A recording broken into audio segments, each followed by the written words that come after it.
Hello there, my little ponies. This time I am, well, hmm, who am I? Hmm. Oh, that's right, I'm Nightlife, and I'm not an Aussie, or Aussie for that matter. Alright, well, I think it's been too long since I've read these two little stories here. After all, I just got done with Final Activity University Days Chapter 9. Please leave a comment about Chapter 16.5.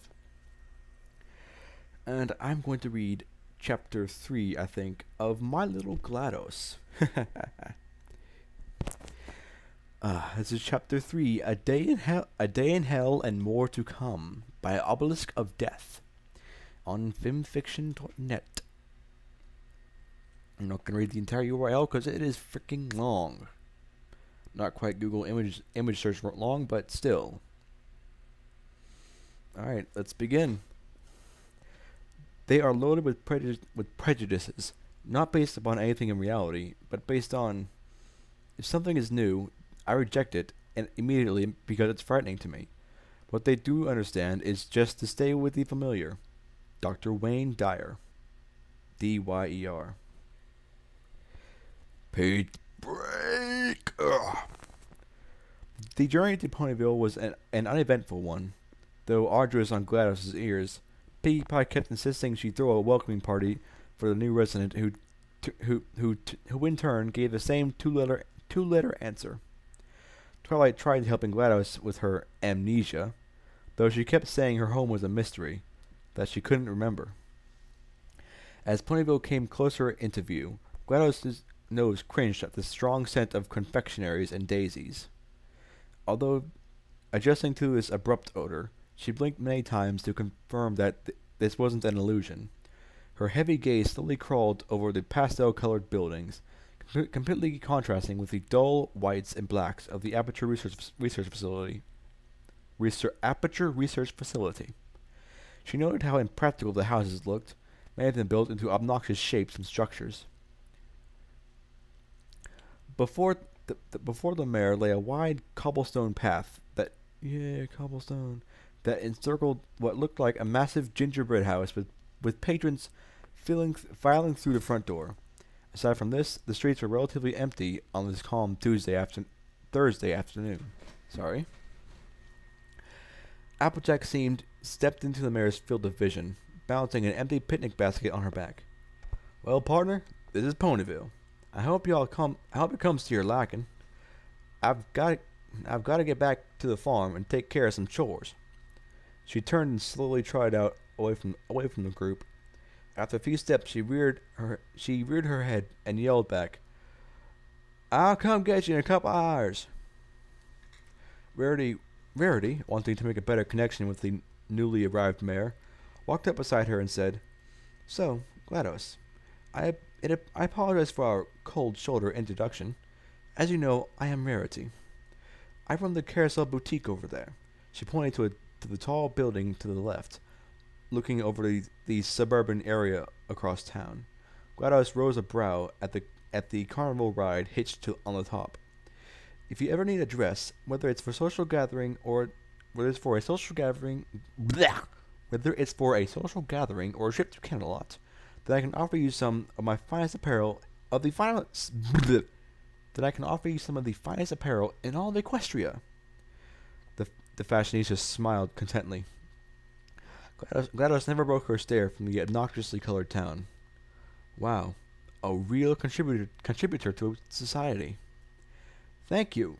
Finally, another pony who can appreciate the world of fashion." Rarity chuckled softly, despite a giddy smile. "You and I are going to be the best of friends." GLaDOS responded with a grunt. Rarity turned to face the rest of her friends. "I must go and finish an order for tomorrow. It's been lovely, girls. I'll see you tomorrow." "Do you like my Rarity voice? Do you like my name's Twilight Sparkle and about on my pics?" The ponies all waved goodbye to their departing friend as they made their way down the street. Behind the white mare, Twilight Sparkle piped up. "Well, are you ready to go?" GLaDOS gave a bored stare and said, "I guess so." The librarian beside her, walked. The librarian walked beside her new friend, waving goodbye to the other three. We'll see you tonight, every pony. Later, Twa. Bye, girls. See you later, alligators. Guess who that was? Twilight led GLaDOS through. Wait, where's Flutter and Rain? Oh, I bet they flew off. Twilight led GLaDOS through Ponyville, taking a more scenic route. Twilight Sparkle chatted away about each and every location, even stopping at many points to go into finer detail. After 10 minutes, GLaDOS tried tuning her out, allowing her mind to slip. She even began counting the seconds inching by as the already long walk transformed into an eternity. GLaDOS swore that she would rather live for the last 4 minutes before her destruction than listen to this pony's redundant drivel of pointing out every living creature that passed by. Anything but this. And over there is Scratch's Vinyl Emporium. Ooh. Twilight pointed to a neon green store with its name written in jagged lettering, reminiscent of lightning bolts. The store itself had a massive novelty vinyl record protruding from the roof, giving the illusion of the store being sliced in half. From within the record store, a heavy techno bass accompanied by a pitched echo vibrating through the streets. For reasons GLaDOS couldn't explain, she began to tap her hoof to the beat of the song. I read that a little bit and I like this word. Twilight noticed this and chuckled softly. You like wubstep? Yes! It's so cute! GLaDOS ignored the pony's groan-inducing term from the music and just slowly nodded. I've always had a taste for the electronic arts. The unicorn smiled, walking a few steps to the right. And here we come to my place, the Golden Oaks Library. GLaDOS blinked. That's it? We're done? Pretty much. Nice place, isn't it? Though I do wish Vinyl wouldn't blast her music at the crack of dawn every morning. Epic wub time. With a disgruntled huff, Twilight looked up at the topaz orb descending behind the skyline. Oh no, that took way longer than I expected. She hurriedly slammed the door open. We've got to write a letter to Princess Celestia.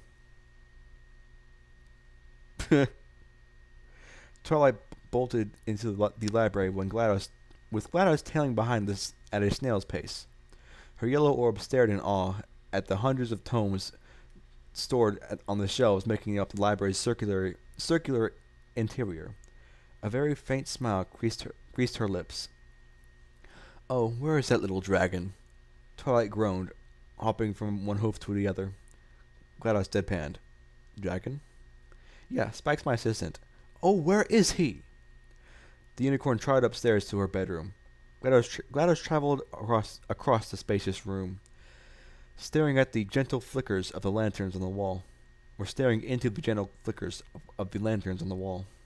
She came across a table displaying several framed pictures of Twilight and her surprisingly young assistant. One was a filly unicorn and her recently hatched dragon, suckling out the end of its tail like a pacifier. Behind it was one of Twilight and Spike on Nightmare Night, and another was a duo including Rainbow Dash chugging down mugs of cider. Disgusting pigs, GLaDOS thought with repugnance. Giving an adolescent alcohol. What would her parents say? The last picture caught the critical pony's discerning eye in particular, even though it was the least odd of them all. It was a nice snapshot of all 6 ponies and Spike at Shining Armor's wedding, dressed in the most sumptuous of bridesmaid gowns, laughing, rolling eyes, smiling like they just had the time of their lives, without a care in the world, no responsibilities tying them down, just life, their perfect little carefree lives, never having to worry about impending alien invasions or psychotic mute humans armed to the teeth with just a portal gun, a potato, and a core with below average IQ. Here, everything is okay. Guess what the impending alien invasions are from? That's right. Portal isn't in the Half-Life universe. Yeah. They are all-powerful sun goddess who loves and cares for every insignificant speck in this miserable land, takes care of everything with just a flick of her horn. But of course, the largest threat in this land is has experienced a race weak enough and dumb enough to get deafened by the stomach-churning power of love.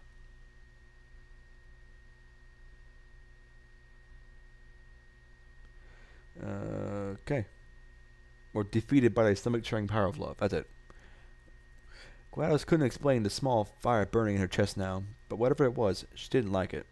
She set her jaw. This sort of reminds me of crack. You've been wrong about every single thing you've ever done, including this thing. You're not smart. You're not a scientist. You're not even a full-time employee. Where did your life go so wrong? The alabaster pony recoiled from the sudden clamorous shattering of glass. Her eyes darted around the room, trying to find evidence of what the noise was. Standing still in the silence of the hallway, the dialogue that followed the flash echoed in her mind loud and clear. At that moment, the ball of anger was out like a light, like it was never there. Looking back at the picture, at the ponies and their frivolous lives, GLaDOS couldn't help but laugh at the sheer idiocy of these 7 friends. GLaDOS snickered, placing a hoof over her mouth in an attempt to stifle her genuine, heartfelt laughter. Crack! Time out for a second. There it is again. The paranoid mayor backed away from the table. What is it? I don't see a broken window. What if I'm going crazy? I won't dispute that, considering the whole place looks like a child's coloring book. What about someday we'll remember this and laugh, and laugh, and laugh. Oh boy. GLaDOS stood in baffled silence, her old robotic laugh playing in her mind like a broken record.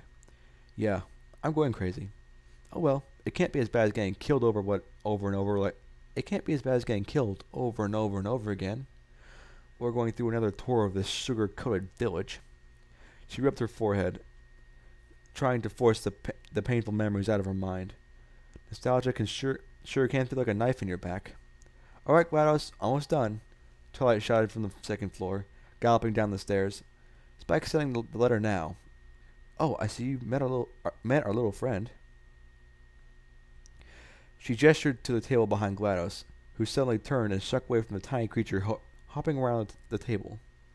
A tiny bird, with plumage of red and gold, looked up at the stranger with curious, beady eyes, and gave a happy chirp. Oh, yeah, Pee-wee. The mayor, her eyes wide in fear, took a wide step back. Get away from me, she growled. Twilight galloped over to the table and set her back against it, allowing the baby phoenix to hop on her back. Oh, this is Pee-wee, Spike's pet phoenix. I apologize for the scare. You just don't meet too many ponies afraid of birds. They're quite harmless, I assure you. She nuzzled the creature's large beak, then turned to GLaDOS. The white mare stiffened her back. Oh yeah, she is afraid of birds, ain't she? 'Cause she got eat by one. The white mare stiffened her back, prying her eyes away from the supposedly harmless creature.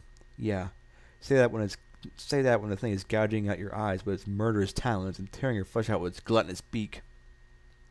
Twilight cringed at the mental image, trying her best to accept the pony's irrational fear of birds. Why are you so afraid of birds? GLaDOS blinked. Because I was put into a potato battery and eaten by one. Alright, boys, intelligence dampening core dry run, take 2. Within the booth of the central AI chamber, Professor Ratman pulled a switch hardwired into the console beside the infamous red phone. From the ceiling, hundreds of thick black cables switched to life. A baritone whine slowly rose into a high-pitched moan as the discs around the power generator rotated until they were but a blur. Below the cylindrical component was the massive platform of the central AI, slowly beginning to gently swing within the confines of the spiral staircase encircling the head. Its single yellow optic focused on the polished tile floor. One by one, several eyes of varying colors flickered to life, ranging from purple to yellow, to green, to a defining blue, pegged into the monitor's head.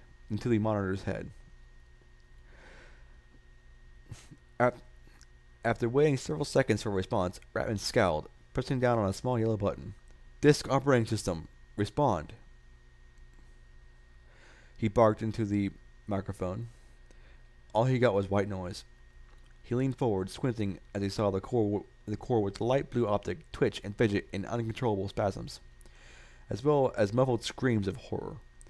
Without even regarding his own safety, Ratman walked out of the booth and leaned over the railing of the walkway. The intelligence dampening called out a series of near authentic screams, as if it was an actual pain. "Gah! It's in my eye! I'm blind! I'm blind!" The professor adjusted his glasses to find a raven digging through the core's entire chassis in an attempt to obtain food from the bounty of worm-like wires, causing the small cone of light beaming from GLaDOS's optic began to flicker on and off. Ratman swore under his breath, walking into his booth and flipping the power switch back up. The gargantuan machinery whined down. The disc slowed to a halt, and the machine's rocking ceased. He picked up the red phone, giving him a direct line to the observation complex. Almost immediately, a scientist picked up the phone. "Dr. Lin." Dr. Lin. "Doug? What's going on? Why'd you shut it down?" Doug sighed, pinching the bridge of his nose. "Just send some repairmen down here. I think another bird got into the platform." "Again?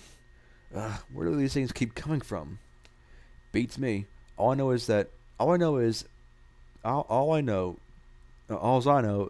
this is going to be another $300 down the drain to replace the broken parts. Again." "Okay, Doug, I'll send someone down." And with that, Lin hung up. Doug kept the phone in hand, slumped into his chair, and scratched the stubble of his black hair growing from his chin. Stupid project. Waste of our damn time. I don't remember. I just am." GLaDOS finished, shuddering at the grim memory of the bird tearing the sensitive wires connecting her and Wheatley. The torturous feeling of salt in a wound. She locked eyes with Twilight, who in turn let out a drawn "okay?" Slightly disturbed by the pony's odd behavior and apparent hatred towards birds. Pee-wee flapped his underdeveloped wings and was able to make a small jump to the table. An awkward silence followed, though was quickly disturbed by the sound of claws scurrying down the stairs. "Hey, Twilight!" Spike called, whilst running towards his surrogate mother. "I cleaned the library, organized the shelves while you're gone, and I sent the letter. Can you tell me who—" He twiddled his thumbs, motioning his head at the deadpan mare beside him. Twilight's face brightened up. "Oh, right. GLaDOS, this is Spike, the best assistant Equestria could ask for."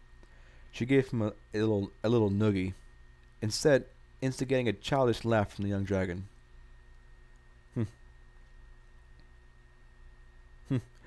Sorry, I read ahead a little bit. "Respect the men at the end." Twilight's face brightened up. "Oh, that's it?" GLaDOS rolled her eyes. "Yeah, hi.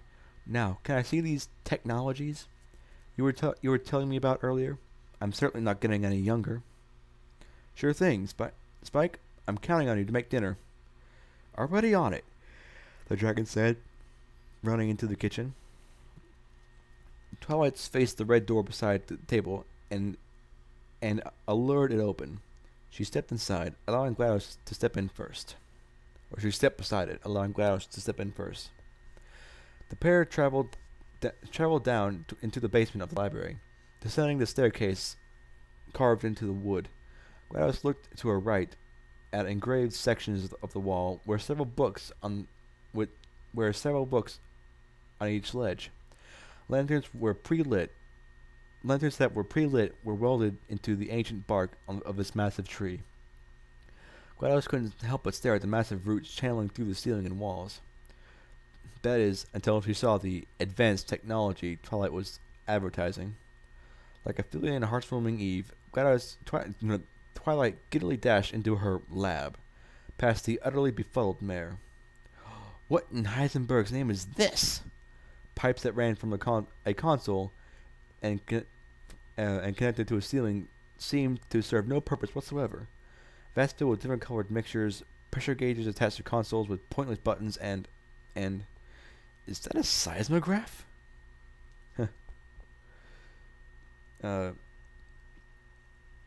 Okay. She pointed to a trembling hoof at an odd piece of hardware Twilight activated for demonstration. Rolls of paper spilled from the slot into a bucket. And didn't they retire that in the 80s?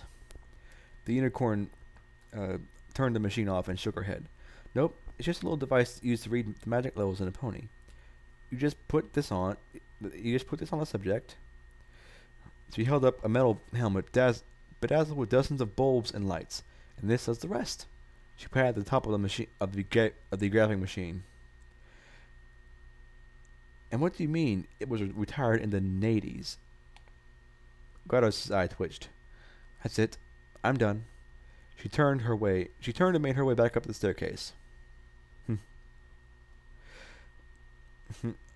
A befuddled Twilight ran to the bottom step and shouted, "Wait, GLaDOS, what's wrong? There's nothing to talk about. We're done here." She replied,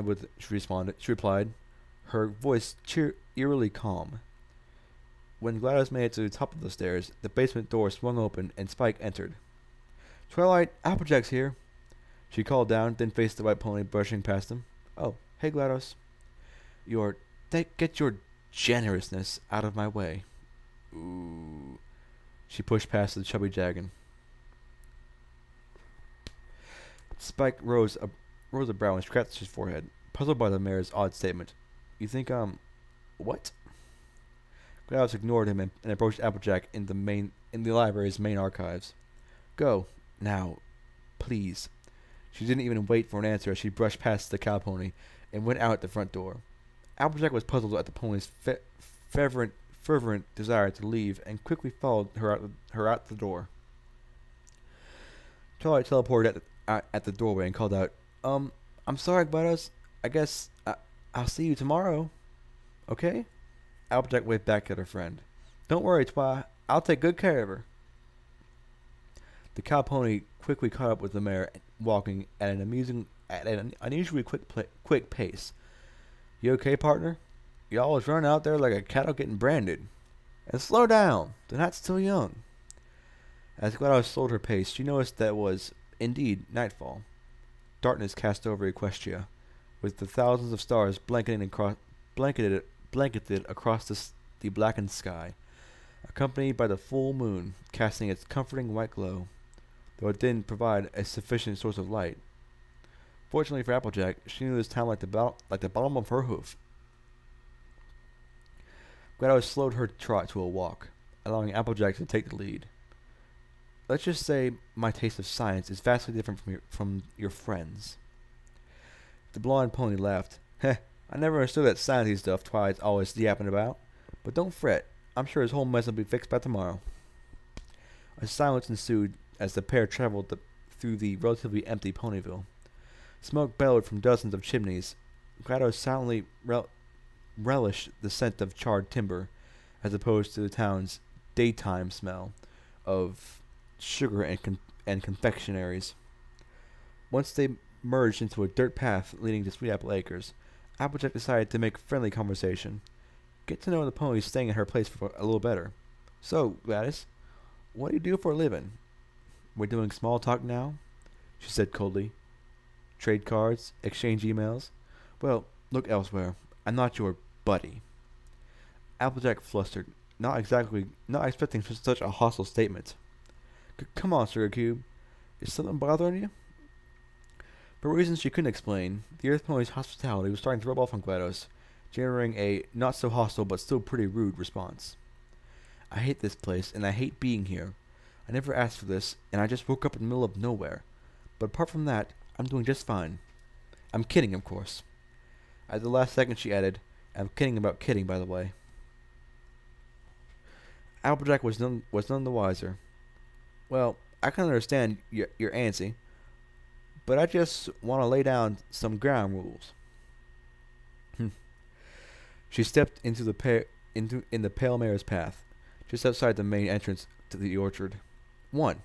I don't want you spewing this depressing stuff around to my little sis, okay? 2. Every pony who lives here does their part. Now, I ain't asking you for much, but this place is hard enough to take care of with 4 mouths to feed. And I don't like slackers. I just want you to do the dishes, take out the trash, feed the pigs. Let me get this straight, GLaDOS said, holding up a hoof to silence the pony. You want me, your guest, to do farm labor, even knowing I didn't even want to be here to begin with. So now I'm technically a slave. Applejack sputtered, mortified at the pony's accusation, and, even worse, she was right. Oh my, I didn't think about it that. I like you, GLaDOS alleged with the most invisible of smiles. She walked past the befuddled earth pony and silently thought to herself, she reminds me of myself.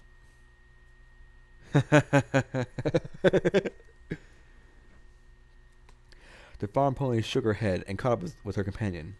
Well, if you're up for it anyway, my family's a pretty well-rounded bunch. I'm sure you'll get along with them just fine. The pair approached the farmhouse, walking under the plant-covered arch, adorned with the wooden silhouette of an apple. One moment. Alright, I'm back. The home itself had several lights on, indicated by the glow emitted from each window. GLaDOS wasn't at all interested in how big the orchard was. She was more interested by the apple family's infatuation with apples. Seriously, I counted at least 7 apples on the house alone. This is, in all honesty, very unsettling. As they strode ever closer to the house, a small pony with a soft yellow fur and big amber eyes sprinted out the door, her large pink bow bouncing with each quickened step. The duo stopped halfway to meet the filly. Hey there, Apple Bloom, her older sister chuckled, rubbing a hoof into the siblings' once well-groomed mane. Is Big Mac and Granny still up? Apple Bloom ignored the question and began to bolt around GLaDOS like a hyped puppy, taking in a deep breath and blurting out a dozen questions at once. Oh my gosh, a new member of family. What's your name? Where's your cutie mark? How'd you get it? Can you tell me how to get it? Are you from? Applejack stuffed her hoof in her sister's mouth, effectively silencing her. GLaDOS felt a sharp pain shoot through her skull. Ugh, a headache. The first of many. Come on, Apple Bloom, the older mare scolded. A visitor comes to our home, and your manners just go out right out the window. What the hell's wrong with you? The filly turned her eyes to the ground and shamefully kicked the small rock embedded in the dirt. I'm sorry, she apologized sincerely. Her eyes rose to meet GLaDOS's. So, what's your cutie mark? She asked more enthusiastically. The white pony rose a brow. A cutie mark? She craned her head and shifted her flank to the right and caught a single pale, jagged diaphragm of Aperture's logo. I just assumed those were tribal markings. Apple Bloom laughed, as did Applejack. Now I know you're pulling up my leg. Come on, your talent. What are you good at? GLaDOS blinked for a moment, mulling over the possible choices of this cutie mark represented. A powerful automaton? A neurotoxin specialist? No. Testing, she finally said. Testing? Applejack echoed. Well, that could come in real handy. She turned to her younger sister, who was uncomfortably leering at GLaDOS's cutie mark. Hey, Apple Bloom. Can you go in and tell Big Mac and Granny Smith that we're here? Yes, ma'am. The filly turned with an eager bounce and dashed back into the house. The other ponies casually trekked along the dirt path towards the Apple family's house. GLaDOS cringed, stating the humble establishment as homely and rustic. Applejack passed the time with more incessant questions. So, GLaDOS, got any family back home? That is, if you remember 'em, she added with a joking grin. GLaDOS's mind raced back to a time when she had the closest thing resembling a family. Kill 'em all! Kill 'em all! I want to see the light fade from their eyes. 1 cup of flour, 3 eggs, rat poison, 3 quarts of bleach. Oh! There's that lady from the test. I wonder what she's doing here. What are those things on her legs? What's she holding? Here's an idea. How about we not fill the place with neurotoxin, and instead send these humans to the incinerator? Eh? Come on, you know it's a good idea. Sure, we won't be able to threaten them to test, but we save some neurotoxin, and we still get the pleasure of seeing the filthy humans suffer. At least let me have that. Fair is fair, right? Come on, I'm getting decommissioned to rail management next week. I don't like talking about them. Applejack's shoulders sagged in disappointment. Oh, I guess those are the other AIs that were in her head. Well, at least y'all remember your own family. Oh, look, we're here. GLaDOS watched the Earth Pony open the weathered storm door, allowing her friend to enter first. The mare did so without giving thanks. Inside the house was quite possibly the tackiest place GLaDOS had ever laid eyes on. Everything was related to apples in one way or another. Green and red apples patterned the wallpaper. There were several knickknacks related to the fruit and a china cabinet. On the right was a staircase with the side adorned with, you guessed it, apples. To the left was a fireplace with a few smoldering embers still lit, and on the mantel was a picture of the family: Applejack, Apple Bloom, a hardy crimson stallion GLaDOS could only assume was Big Mac, and a withered elderly pony who was obviously referred to as Granny Smith. A lime green couch faced the fireplace several feet away, with an even darker green blanket already set up. Applejack slammed the door shut and stepped beside the guest. Nice place, ain't it? You don't have to worry, Sugar Cube. We'll make sure you feel right at home. GLaDOS refused to admit it, but there was certainly a certain quality this house had that she didn't quite understand. It was welcoming, homey. Nothing at all like the strange stiffness of the atmosphere in the library, with a nauseating, light-headed sense of peace and tranquility in Ponyville. There was an unusually sweet scent originating from the kitchen as well. At that moment, little Apple Bloom came sprinting into the living room. She said with her voice barely containing pent-up excitement, "They're here! They're here! Big Mac, Granny, they're here!" From the room the filly came from, a tall, robust stallion calmly strolled in. Chewing on a wheat stalk, his half-closed eyes silently judged the stranger his sister had only given a hasty description of. She seemed nice enough, calm, passive, and oddly curious. She was studying the workhorse just as much as he studied her. So you must be the one my sister was talking about. He spoke in a gentle, baritone voice. Name's Big Macintosh. He held up a massive, dirt-etched hoof. GLaDOS. The mare replied just as softly, actually bumping her hoof to his. I must say, you're quite an interesting subject that requires further study. Oh my. If Big Mac's coat wasn't already a brilliant shade of crimson, his face would have been red as a strawberry. All he could do was utter a choked, "Yep." Alright, I'm back. GLaDOS still marveled over this subject, even after their meeting. What an interesting specimen. It seems that even equines can have overdeveloped pituitary glands. Fascinating. After a minute of waiting in awkward silence, Applejack yelled out, "Granny, are you almost here?" "I'm just getting past the stove now," the senior yelled from the kitchen. The blonde Earth Pony chuckled. Maybe we should go in and meet her.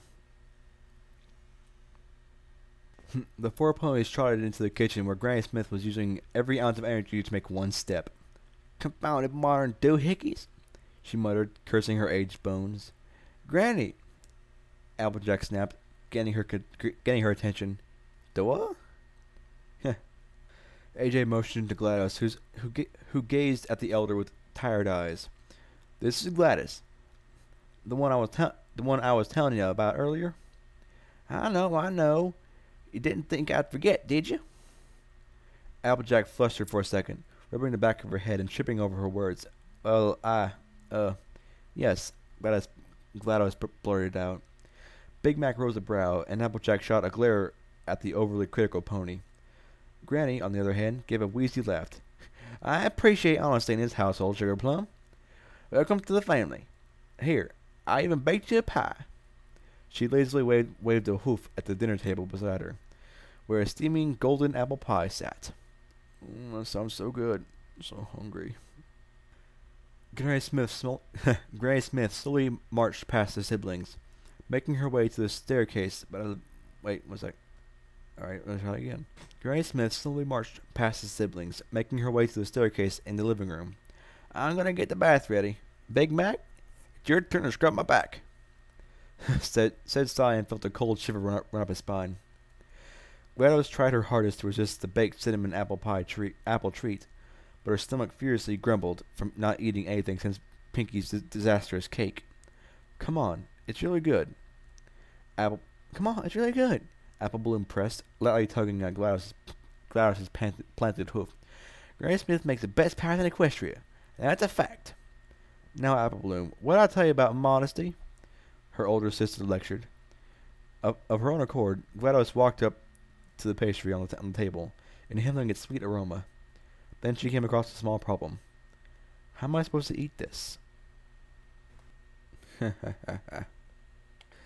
Behind her, the family exchanged looks and then burst out laughing. Come on, Sugar Cube, Applejack said in between debating laughs. We don't really have table manners. Oh, the filly piped up. Sweet Belle has a word for that. Uncouth. Big Mac corrected. That's an understatement. More like barbaric. GLaDOS sulked, looking off to the right. Anyway, the cowboy said, if you really don't want to get messy, use a fork. In one swift motion, Applejack kicked the wall that inexplicably opened a drawer on its own. GLaDOS could care less. I've seen enough violations of laws of physics to fill an entire report. She tried towards the now open drawer and looked inside. Sure enough, there were forks, spoons, and knives ranging from different sizes and shapes. A new problem was encountered. How am I supposed to hold this? And that's chapter 3 of My Little GLaDOS, which is a day in hell and more to come. Is it bad if I like seeing GLaDOS get tortured like this? Because, let's be honest with each other, she is a bitch. Alright, author's note. Alright guys, chapter 3. The next one will handle the inevitable meeting with the princess and the ponies finding out the truth about GLaDOS. Sorry this is taking so long to write, but between work, family, friends, and the new Transformers game that came out, I've been writing it at snail's pace. Sorry. On a side note, I will not be adding any bathroom joke. Now, other bodily functions, cough, etches, cough. Nah, just kidding. Or am I? Stay on your toes, guys. Don't you mean hooves? Just saying. And that's the end of My Little GLaDOS chapter 3. I will be putting it up soon. Good night and big apples. Buy some apples.